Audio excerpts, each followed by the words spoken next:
fortunate to travel.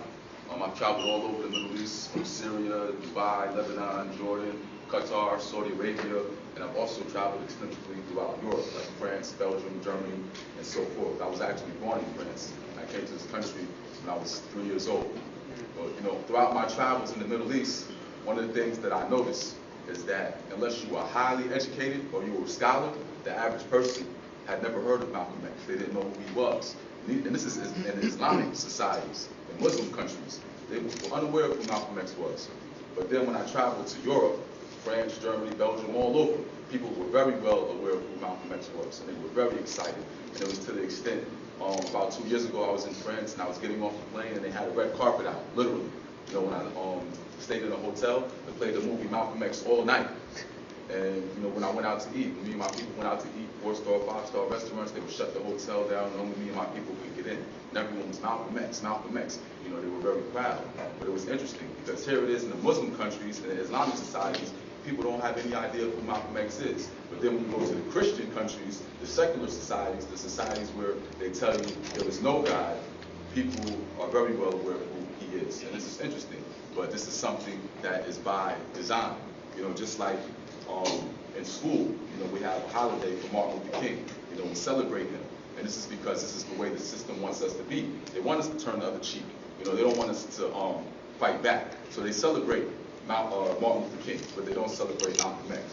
And oftentimes, so no one gets it misconstrued. Oftentimes I meet people and they'll say, well, we couldn't get down with what Martin Luther King was talking about, but we were all about your grandfather.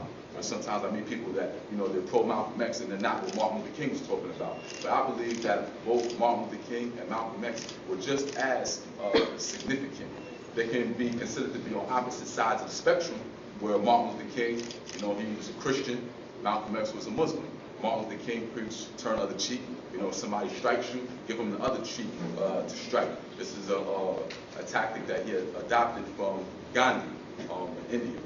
But my grandfather said that if a man ever puts his hand on you, then you should make sure that he will never have the ability to put his hand on anybody else. So chop that hand off. He said we should never be the aggressor, but we should defend ourselves. Defend our family, defend our property. But I remember when I was younger, I used to see these old war movies, and you have them, the two opposing forces, where they're on a battlefield and they're fighting against each other, and they just march towards each other, killing each other off. Y'all know what I'm talking about? Yeah. And I used to always think to myself, why do they fight like that? That seems unintelligent. But the war tactics have evolved, and today wars aren't fought like that on the battlefield. They've developed some guerrilla tactics. They have guerrilla strategies and guerrilla forces and so forth. And this is something that we need to have. We can't all come at the enemy from the same angle and the same direction. We have to come at the enemy from different angles and different directions.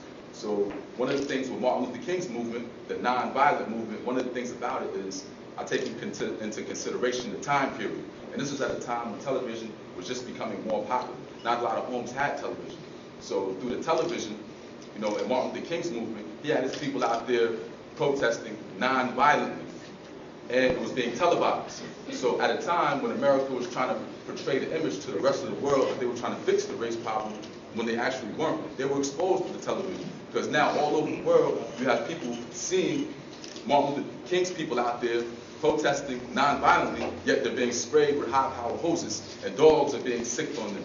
And they're protesting non-violently. So they were exposed, for their oppression and their injustice before the rest of the world. So what I say is that we can't come at the enemy from the same angle. We got to come at it from different angles and directions. And without further ado, I'd like to play a few clips. Then I will speak a little more, and I'll open up